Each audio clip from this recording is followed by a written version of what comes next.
అందరికీ నమస్కారం. ఈనాటి మన ఈ లోతైన విశ్లేషణకు స్వాగతం. ఈరోజు మనం తీసుకోబోయే టాపిక్ చాలా ఇంట్రెస్టింగ్గా, కొంచెం షాకింగ్గా కూడా ఉండబోతోంది. అవును, ఖచ్చితంగా. ఒకప్పుడు ప్రశాంతమైన ఆశ్రమాల్లో లేదంటే ఆ చెట్ల కింద ఉచితంగా లభించిన యోగా గురించి మనం మాట్లాడుకోబోతున్నాం. మరి అలాంటి యోగా ఈరోజు ₹1000 డిజైనర్ మ్యాట్ల మీదకు, అద్దాల ఏసీ స్టూడియోలోకి ఎలా చేరింది? నిజమే, అదొక పెద్ద ప్రశ్న.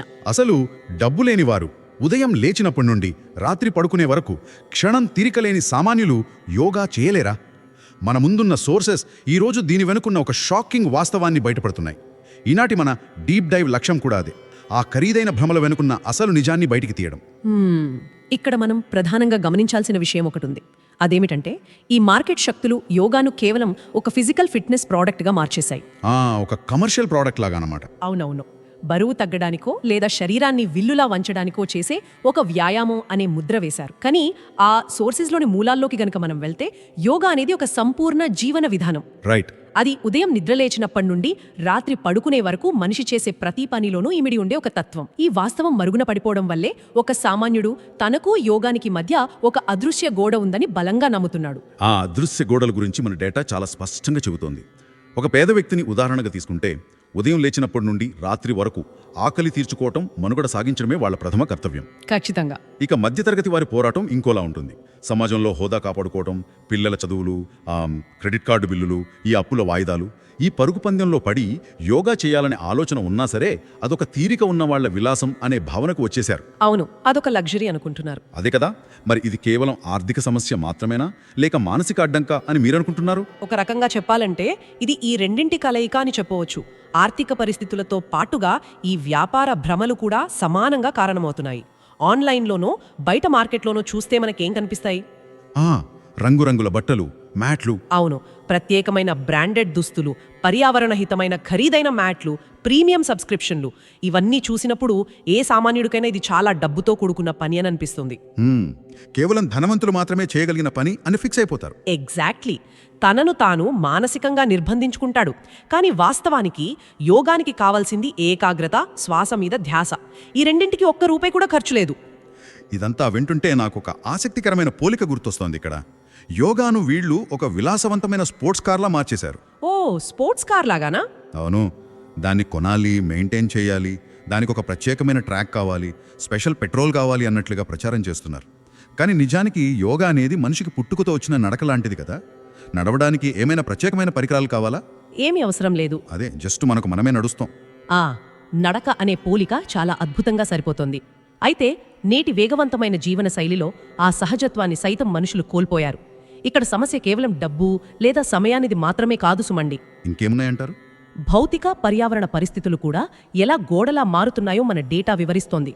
ఒక మధ్యతరగతి ఉద్యోగి మానసికంగా ఎంత అలసిపోతున్నాడో గమనిస్తే ఆ పని ఒత్తిడి వల్ల వచ్చే చిరాకు, కోపం మనకు స్పష్టంగా కనిపిస్తాయి. చాలా ఒత్తిడి ఉంటుంది వాళ్ళకి. వాటి మధ్య ప్రశాంతంగా కూర్చోవడం అసాధ్యం. దానికి తోడు ఇరుకైన ఇళ్ళు, చుట్టూ జనాభా, ఆ విపరీతమైన శబ్ద కాలుష్యం, కనీసం ఒక 5 నిమిషాలు ఏకాంతం దొరకని వాతావరణం వాళ్ళది. పర్యావరణమే కాకుండా జీవ సంబంధమైన అంటే బయోలాజికల్ కారణాలు కూడా ఇక్కడ చాలా బలంగా పనిచేస్తున్నాయని మన సోర్సెస్ సూచిస్తున్నాయి. ముఖ్యంగా ఈ తమోగుణం గురించి ఒక ఆసక్తికరమైన పాయింట్ ఉంది. అవును, తమోగుణం చాలా ఇంపార్టెంట్ ఆస్పెక్ట్. అసలు ఈ తమోగుణం అంటే ఏమిటి? అది యోగానికి ఎలా అడ్డుపడుతుంది? దీని వెనుకున్న సైన్స్ ఏమిటి? కొంచెం వివరిస్తారా? జీవశాస్త్రపరంగా చూస్తే, అంటే మనం తీసుకునే ఆహారం మన నరాల వ్యవస్థపై, మెదడు పనితీరుపై ప్రత్యక్ష ప్రభావం చూపుతుంది. ఓహో, డైరెక్ట్ ఇంపాక్ట్ ఉంటుందా? ఖచ్చితంగా ఉంటుంది. ఆర్థిక ఇబ్బందుల వల్ల లేదా సమయం లేకపోవడం వల్ల చాలామంది జంక్ ఫుడ్ లేదా నిల్వ ఉంచిన ఆహారం మీద ఆధారపడుతున్నారు కదా. రైట్. ఇలాంటి ఆహారంలో ప్రాణశక్తి చాలా తక్కువగా ఉంటుంది. రైట్. దీన్ని జీర్ణం చేయడానికి శరీరం విపరీతమైన శక్తిని ఖర్చు చేయాల్సి వస్తుంది. ఫలితంగా శరీరంలోని శక్తి అంతా జీర్ణ వ్యవస్థ వైపు మళ్లిపోయి మెదడుకు ఆక్సిజన్ సరఫరా తగ్గిపోతుంది. వెయిట్, అంటే మనం తిన్నది అరిగించుకోవడానికే మన ఎనర్జీ అంతా పోతుందంటారా? అవునండి. అప్పుడు ఏమవుతుంది? ఒక రకమైన బద్ధకం, మందకొడితనం ఆవహిస్తాయి. దీనినే ఆయుర్వేదం, యోగ శాస్త్రాలు తమోగుణం అంటాయి. ఆహా, అదనమాట సంగతి. మరి శరీరం ఇంత బరువుగా, బద్ధకంగా ఉన్నప్పుడు ఆసనాలు వేయడం చాలా కష్టమైన పని. అంటే ఇక్కడ ఆహారం కేవలం ఆకలిని తీర్చడమే కాదు, ఒక మనిషి ఎనర్జీ లెవెల్స్ని కూడా డిక్టేట్ చేస్తోందన్నమాట.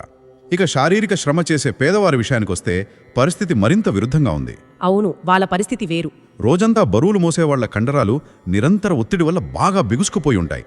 ఆ సమయంలో వాళ్ళని పద్మాసనం వేయమంటే కండరాలు చిరిగిపోయే ప్రమాదం ఉంది. ఆ నొప్పి వాళ్ళు భరించలేరు. నిజమే. మరోవైపు మధ్యతరగతి వారికి శారీరక శ్రమ తక్కువ, కానీ మానసిక ఆందోళన ఎక్కువ. ఈ స్ట్రెస్ వల్ల వచ్చే నిద్రలేమి కారణంగా వాళ్ళు వేకువజామున, అదే ఆ బ్రహ్మ ముహూర్తంలో ఎలా నిద్రలేవగలరు? ఇక్కడే మనం సమాజంలో పాతుకుపోయిన అతిపెద్ద అవగాహన లోపం గురించి మాట్లాడుకోవాలి. యోగా అనగానే ఆహా కాల్తీస్ మెడ మీద పెట్టుకోవడమే అనే ఒక ఇమేజ్ బలంగా నాటుకుపోయింది. అవును, చాలామంది అదే అనుకుంటారు. కండరాలు బిగుసుకుపోయిన కార్మికులు బహుశా ఆసనాలు వెయ్యలేకపోవచ్చు, కానీ ఎంతో సులభంగా తమ శ్వాస మీద ధ్యాస పెట్టే ప్రాణాయామం చేయవచ్చు కదా. శ్వాస మీద ధ్యాస. ప్రాణాయామం ద్వారా శరీరంలో ఆక్సిజన్ స్థాయిలు పెరిగి కండరాల నొప్పులు తగ్గుతాయి. అలాగే నిద్రలేమితో బాధపడేవారు వేకువజామున లేవకపోయినా పడుకునే ముందే తమ నాడీ వ్యవస్థను శాంతపరిచే ధ్యానం చేయవచ్చు. ఆసనాలు అనేది యోగాలో ఒక చిన్న భాగం మాత్రమే. అంటే కేవలం ఆ ఒక్క అపోహ వల్లే చాలా సులభమైన పద్ధతులను సైతం ఎవరు కనీసం ప్రయత్నించడం లేదు. కానీ ఒక నిమిషం ఆగండి. ఇదంతా వినడానికి చాలా లాజికల్గా ఉంది, కానీ ప్రాక్టికల్గా ఆలోచిస్తే నాకు కొన్ని సందేహాలు వస్తున్నాయి. చెప్పండి, ఎలాంటి సందేహాలు? ఇప్పుడు రోజుకు 10 గంటల పాటు డెస్క్ ముందు కూర్చుని ల్యాప్టాప్ చూస్తూ టార్గెట్స్ పూర్తి చేయాల్సిన ఒక కార్పొరేట్ ఉద్యోగి ఉన్నాడనుకోండి, లేదా ట్రాఫిక్లో ఆటో నడిపే ఒక డ్రైవర్. వాళ్ళు ఈ ప్రాణాయామాలు, ధ్యానం ఎలా చేయగలరు? దానికి సమయం ఎక్కడుంది? దానికి కూడా ఒక పరిష్కారం ఉంది. మన సోర్సెస్ దీనికి ఒక అద్భుతమైన ప్రత్యామ్నాయం చూపించాయి. అవునా? ఏమిటది? ఇక్కడే మైక్రో యోగా లేదా దైనందిన జీవితంలో యోగా అనే కాన్సెప్ట్ తెరపైకి వస్తుంది. యోగా అంటే ఉదయం 6 గంటలకు నిద్రలేచి 1 గంట పాటు ప్రత్యేకంగా మ్యాట్ వేసుకుని సమయం కేటాయించి చేసే యాక్టివిటీ మాత్రమే కాదు. అది మనం చేసే ప్రతి పనిలో ఒక అప్రోచ్. ఉదాహరణకు, మీరు ప్రస్తావించిన ఆఫీస్ ఉద్యోగి తన కుర్చీలో కూర్చున్నప్పుడు వెన్నెముకను నిటారుగా ఉంచటం అలవాటు చేసుకోవాలి. పతంజలి యోగ సూత్రాలలో దీనినే స్థిర సుఖం ఆసనం అన్నారు. స్థిర సుఖం ఆసనం అంటే కేవలం నిటారుగా కూర్చోవడమేనా? అవును. వెన్నెముక నిటారుగా ఉన్నప్పుడు ఆటోమేటిక్గా నాడీ వ్యవస్థ రిలాక్స్ అవుతుంది, ఊపిరితిత్తులు పూర్తిగా విచ్చుకుని శ్వాస దానంతటా అదే లోతుగా మారుతుంది. దీనికి సపరేట్గా మ్యాట్ ఎక్కర్లేదు కదా. ఖచ్చితంగా అక్కర్లేదు. అలాగే ట్రాఫిక్లో చిక్కుకున్నప్పుడు చిరాకుపడి పదే హార్న్ కొట్టే బదులు ఆ సమయాన్ని నెమ్మదిగా దీర్ఘ శ్వాస తీసుకోవడానికి వాడుకోవచ్చు. అయితే దీన్ని నేను ఇంకో కోణంలో ఛాలెంజ్ చేస్తాను. శారీరక శ్రమ చేసే కార్మికులు తమ శ్రమను యోగంగా మార్చుకోవచ్చు అని సోర్సెస్ చెప్తున్నాయి కదా. అవును, చెబుతున్నాయి. వాళ్ళు చేసే ప్రతి కదలికలోనూ ఎరుక అంటే అవేర్నెస్ ఉంటే అలసట తగ్గుతుంది అంటున్నారు. కానీ ప్రాక్టికల్గా ఆలోచించండి. ఒక 50 కిలోల బస్తాలు మోసే హమాలి ఆ బరువును మోస్తూ పని మీద ఎరుకతో ఉంటే నొప్పి మాయమైపోతుందా? పైగా మండుటెండలో పనిచేస్తున్నప్పుడు ఇది కాస్త విడ్డూరంగా అనిపించడం లేదా? పైకి విడ్డూరంగానే అనిపిస్తోంది, నేను కాదనను. కానీ ఆ ఎరుక వెనుకున్న బయోలాజికల్ మెకానిజం అర్థం చేసుకుంటే ఆశ్చర్యపోతాం. ఓహో, దాని వెనుక సైన్స్ ఉందంటారా? ఖచ్చితంగా. ఒక మనిషి ఏదైనా కష్టమైన పని చేస్తున్నప్పుడు వాస్తవానికి శరీరం కంటే ముందు మనసు ఆ పనిని తిరస్కరిస్తోంది. అంటే ఒక సైకలాజికల్ రెసిస్టెన్స్ వస్తోంది. ఈ పని నేను చేయలేను అని అనుకోవడం. అవును. ఎంత కష్టపడినా ఇంతేనా, ఈ పని ఎప్పుడైపోతుందో అని పదే భవిష్యత్తు గురించి ఆలోచించడం వల్ల మెదడులో కార్టిసాల్ అనే స్ట్రెస్ హార్మోన్ విపరీతంగా రిలీజ్ అవుతుంది. Cortisol, okay. ఈ హార్మోన్ కండరాలను మరింత బిగుసుకుపోయేలా చేసి రెట్టింపు అలసటను ఇస్తుంది. కానీ ఎప్పుడైతే మనస్సును వర్తమానంలోకి తెచ్చి ఆ క్షణంలో చేస్తున్న పనిని ఎరుకతో మనస్ఫూర్తిగా స్వీకరిస్తారో ఆ మానసిక సంఘర్షణ ఆగిపోతుంది. వావ్! దీనివల్ల శరీరంలోని ఎనర్జీ చాలా వరకు ఆదా అవుతుంది. శారీరక నొప్పి ఉన్నప్పటికీ ఆ పని వల్ల వచ్చే మానసిక అలసట, ఫ్రస్ట్రేషన్ వాళ్ళకు ఉండవు. అద్భుతం. అంటే ఇక్కడ సారాంశం ఏమిటంటే పని ఒత్తిడిని తప్పించుకోవడానికి ఎక్కడికో వెళ్ళి యోగా చేయాల్సిన పని లేదు. ఆ పని ఒత్తిడినే, ఆ పని చేసే విధానాన్నే ఒక యోగంగా మార్చుకోవచ్చు అన్నమాట. సరిగ్గా చెప్పారు. పనులు చేస్తూనే అంతర్గత శక్తిని కూడగట్టుకోవడం నిజంగా ఒక గొప్ప సైన్స్. సరే, సమయం లేని వారి కోసం మన సోర్సెస్లో క్రియాయోగం అనే అత్యంత శక్తివంతమైన టెక్నిక్ గురించి కూడా ప్రస్తావించారు. అవును, క్రియాయోగం చాలా పవర్ఫుల్. అసలు ఈ క్రియాయోగం అనేది ఎలా పనిచేస్తుంది? దీనికి మామూలు యోగానికి తేడా ఏంటి? క్రియాయోగం అనేది ప్రాచీనమైన, అత్యంత వేగంగా ఫలితాలనిచ్చే ఒక యోగ ప్రక్రియ. ఇందులో కష్టమైన భౌతిక కసరత్తులు అస్సలుండవు. ఇది పూర్తిగా శ్వాస మరియు ఏకాగ్రత ద్వారా నాడీ వ్యవస్థను ఉత్తేజపరిచే సైన్స్. ఓకే, మెకానిజం ఎలా ఉంటుంది దీనిది? మెకానిజం పరంగా చెప్పాలంటే సాధారణంగా మనుషులు తీసుకునే శ్వాస చాలా తక్కువ లోతులో ఉంటుంది కదా. దానివల్ల ఊపిరితిత్తులు పూర్తిగా వాడబడవు. కానీ క్రియాయోగంలో ఒక నిర్దిష్ట పద్ధతి ప్రకారం శ్వాసను వెన్నెముక ద్వారా ప్రవహింపజేసినప్పుడు రక్తంలో ఆక్సిజన్ స్థాయిలు అమాంతం పెరుగుతాయి. అంటే కణాలకు ఆక్సిజన్ బాగా వెళ్తుందన్నమాట. అవును, కణాలకు ఆక్సిజన్ పుష్కలంగా అందడం వల్ల శరీరంలో పేరుకుపోయిన కార్బన్ డయాక్సైడ్, ఇతర విషతుల్యాలు, అటాక్సిన్స్ అన్నీ లింఫాటిక్ సిస్టమ్ ద్వారా వేగంగా బయటకు వెళ్ళిపోతాయి. ఇది మెదడును తక్షణమే రీఛార్జ్ చేస్తుంది. ఇది వింటుంటే ప్రతిరోజు సమయాభావంతో పోరాడేవారికి ఇదొక సంజీవంలా కనిపిస్తోంది నాకు. ఖచ్చితంగా.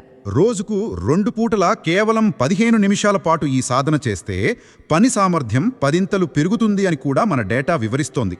మెదడుకి తగినంత ఆక్సిజన్ అందడం వల్ల ఆ ఒత్తిడి హార్మోన్లు తగ్గిపోయి ఎటువంటి క్లిష్ట పరిస్థితుల్లోనైనా చాలా కూల్గా ఆలోచించే శక్తి వస్తుందన్నమాట. అవును. కానీ ఇక్కడ ఇంకో పెద్ద సమస్య ఉంది మనకి. ప్రస్తుత డిజిటల్ యుగంలో ఆ 15 నిమిషాల ఏకాగ్రతను సంపాదించడం కూడా గగనికమే కదా. అవును, ప్రస్తుత టెక్నాలజీ యుగంలో క్రియాయోగం ప్రాముఖ్యత ఇంకా ఎక్కువ ఉంది. అలాగే డిజిటల్ డీటాక్స్ అనేది కూడా మనకి చాలా అవసరం. డిజిటల్ డీటాక్స్ అంటే ఫోన్లు పక్కన పెట్టడం. ఎగ్జాక్ట్లీ. స్మార్ట్ ఫోన్లు, సోషల్ మీడియా వల్ల మెదడు ఎప్పుడూ ఒక డోపమైన్ లూప్లో చిక్కుకుపోతోంది. ఒకదాని తర్వాత ఒకటి షార్ట్ వీడియోలు చూస్తూ ఎడతెగని ఇన్ఫర్మేషన్ను మెదడులోకి పంపుతున్నారు. అవును, రీల్స్ స్క్రోల్ చేయడం ఒక వ్యసనం అయిపోయింది. రాత్రి పడుకునే ముందు ఒక కళ స్క్రీన్ చూడడం వల్ల ఆ బ్లూ లైట్ ప్రభావంతో మెదడులో నిద్రను ప్రేరేపించే మెలటోనిన్ హార్మోన్ ఉత్పత్తి ఆగిపోతుంది. అప్పుడు ఉదయానికి ఎక్స్ట్రీమ్ చిరాకొస్తుంది. ఓహో, అందుకే మనకి పొద్దున్నే అంత బద్ధకంగా అనిపిస్తుందన్నమాట. అవునండి. అందుకే కనీసం భోజనం చేసేటప్పుడు, నిద్రపోయే ముందు ఒక అరగంట పాటు మొబైల్ పక్కన పెట్టి నిశ్శబ్దంగా ఉండటం కూడా క్రియాయోగంలో ప్రత్యాహారంలో భాగమే. ఆ చిన్న మౌనం మెదడును పూర్తిగా రీబూట్ చేస్తుంది. చాలా మంచి పాయింట్ ఇది. మరి ఈ ప్రశాంతత, ఈ ఏకాగ్రత వల్ల ఒక సామాన్యుడు ఆర్థికంగా ఎలా బలపడతాడు? ఆర్థికంగా కూడా చాలా లాభాలున్నాయి. సాధారణంగా యోగా అంటే ఆధ్యాత్మికత అని, దానికి ఫైనాన్షియల్ స్టేటస్కి ఏంటి సంబంధం అని అనుమానం రావడం సహజం. దీని వెనుక ఉన్న లింక్ ఏమిటంటారు? చాలా బలమైన లింక్ ఉంది. మనసు ఎప్పుడైతే ప్రశాంతంగా, ఏకాగ్రతతో ఉంటుందో అప్పుడు మనుషులు ఆ ఇంపల్సివ్ నిర్ణయాలు తీసుకోరు. ఇంపల్సివ్ నిర్ణయాలు అంటే తొందరపడి చేసే పనులు. అవును. అంటే ఆఫీస్లో బాస్ ఏదో అన్నాడనో, లేక స్ట్రెస్ ఫీల్ అవుతున్నామనో, భావోద్వేగానికి లోనై ఆన్లైన్లో అనవసరమైన వస్తువులు కొనడం లేదా జంక్ ఫుడ్ ఆర్డర్ చేయడం లాంటివి తగ్గుతాయి. చాలా నిజం. స్ట్రెస్ ఈటింగ్ అంటారు కదా దాన్ని. అవును. యోగ సాధన చేసే కొద్దీ సహజంగానే మన శరీరానికి ఏది మంచిదో ఆ సాత్విక ఆహారం పట్లే ఆసక్తి పెరుగుతుంది. అన్నిటికంటే ముఖ్యంగా ధూమపానం, మద్యం లాంటి వ్యసనాల నుండి బయటపడటం సులువవుతుంది. ఓ, వ్యసనాలు కూడా మానేయచ్చా? ఖచ్చితంగా. ఎందుకంటే యోగా ఇచ్చే సహజమైన ప్రశాంతత ముందు ఆ వ్యసనాలు ఇచ్చే తాత్కాలిక కిక్ చాలా చిన్నవిగా అనిపిస్తుంది. ఇదొక బ్రిలియంట్ ఎకనామిక్ పాయింట్ అండి. వ్యసనాలకు దూరంగా ఉండడం, ఆరోగ్యాన్ని కాపాడుకోవడం అంటే రోగాల బారిన పడకపోవడం. అవును. రోగాలు రాకపోతే కష్టార్జితమంతా ఆసుపత్రుల పాలు కాకుండా పెద్ద పెద్ద మెడికల్ బిల్స్ భారం లేకుండా ఇంట్లోనే మిగులుతుంది కదా. ఒక రకంగా చెప్పాలంటే సామాన్యులకు యోగా అనేది ఒక ఉచిత ఆరోగ్య బీమా, అంటే ఫ్రీ హెల్త్ ఇన్సూరెన్స్ అని ఖచ్చితంగా చెప్పవచ్చు. నిజమే. చాలా చక్కగా చెప్పారు. కేవలం శారీరక ఫిట్నెస్ మాత్రమే కాదు, ఇది పర్సనల్ ఫైనాన్స్ను కూడా ఎలా సేవ్ చేస్తుందో ఈ విశ్లేషణ అద్భుతంగా కనెక్ట్ చేసింది. అలాగే ఈ అంతర్గత సౌందర్యం ఎప్పుడైతే అర్థమవుతుందో బాహ్య అలంకరణల కోసం చేసే ఖర్చులు కూడా వాటంతట అవే పడిపోతాయి. ఉన్నదాంతో తృప్తి చెందుతూనే జీవితంలో ఉన్నత స్థితికి ఎదగడానికి ప్రయత్నించడం మొదలవుతుంది. ఈ బ్యాలెన్స్ సామాన్యుడి జీవితాన్ని ఎంతో ప్రశాంతంగా మారుస్తుంది. వ్యక్తిగత స్థాయిలో యోగా ఆరోగ్యాన్ని, ఆర్థిక స్థితిని ఎలా మెరుగుపరుస్తుందో అర్థమైంది. కానీ ఇక్కడి నుండి ఇంకొంచెం విస్తృతమైన కోణంలో సమాజం గురించి ఆలోచిద్దాం. తప్పకుండా. మధ్యతరగతి వారిని పట్టి పీడిస్తున్న అతిపెద్ద సామాజిక రుగ్మత కంపారిజన్, అంటే పక్కవాడితో పోల్చుకోవటం. అవును, ఇది చాలా కామన్. ఎదురింటి వాడి కారు, పక్కింటి వాడి ప్రమోషన్ చూసి కుమిలిపోయే ఈ పోలిక వ్యాధికి యోగ దగ్గర ఏమైనా ట్రీట్మెంట్ ఉందా? ఖచ్చితంగా ఉంది. ఈ పోలిక అనే మానసిక రుగ్మతకి మూల కారణం ఏమిటంటే ఆనందాన్ని బాహ్య ప్రపంచంలో, వస్తువుల్లో వెతకడం.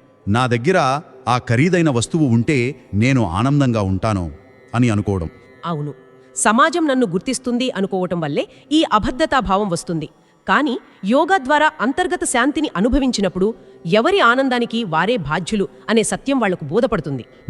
మన డేటాలో ప్రస్తావించిన 4 యోగ మార్గాలు ఈ సామాజిక పరివర్తనకు అద్భుతంగా పనిచేస్తాయి. ఉదాహరణకు కర్మయోగం తీసుకోండి. కర్మయోగం అంటే పని చేయడం. అవును. ఒక వ్యక్తి తాను చేసే పనిని ఒక బాధ్యతగా, దైవార్పితంగా భావించి చేసినప్పుడు ఫలితం మీద కంటే ఆ పని చేసే విధానం మీద ఎక్కువ దృష్టి ఉంటుంది.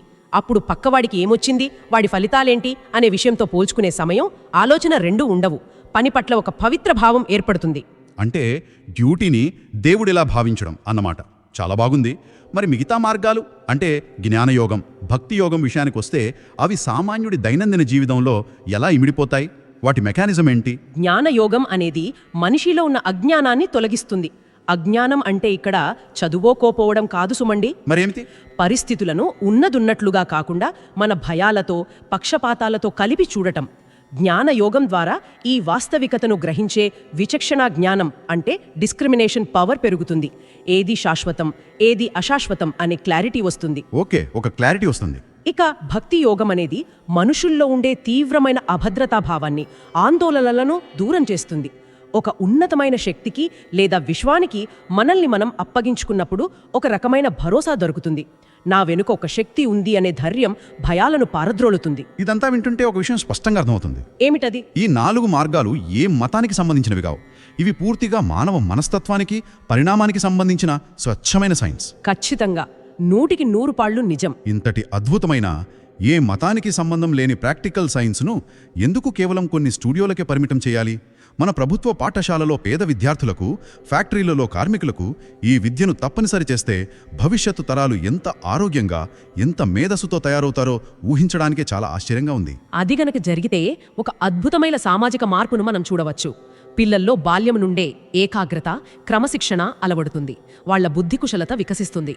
కార్మికులకు తమ పని పట్ల శ్రద్ధ, ఆరోగ్యం మెరుగుపడతాయి.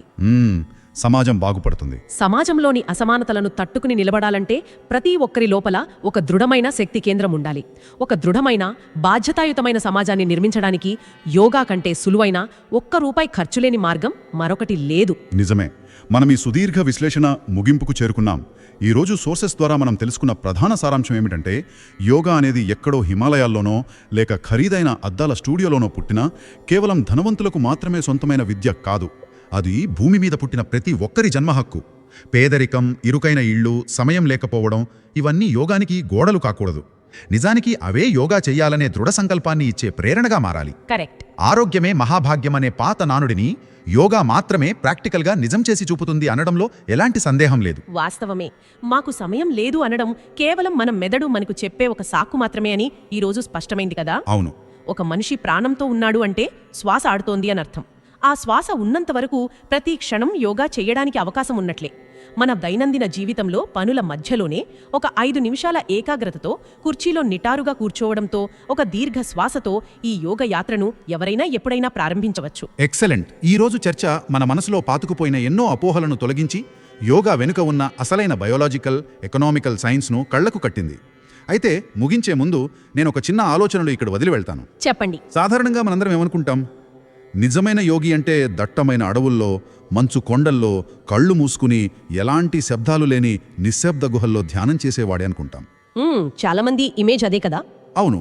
కానీ ఒకసారి మన చుట్టూ ఉన్న పరిస్థితులను గమనిద్దాం. ఈ ఇరుకైన ఇళ్ళు, రోజువారీ ఆఫీస్ టార్గెట్ల ఒత్తిళ్లు, గంటల తరబడి ముందుకు కదిలేని సిటీ ట్రాఫిక్ జాములు, బహుశా ఇవే మన మానసిక స్థైర్యాన్ని పరీక్షించే అసలైన, అత్యున్నతమైన యోగ శిక్షణా కేంద్రాలేమో కదా. వావ్, చాలా గొప్ప పాయింట్. ఆ హారన్ల కోలాహలంలో, ఆ ఈఎంఐల టెన్షన్ల మధ్య కూడా ఎవరైతే తమ లోపలి నిశ్శబ్దాన్ని వినగలుగుతారో వారే అసలైన యోగి.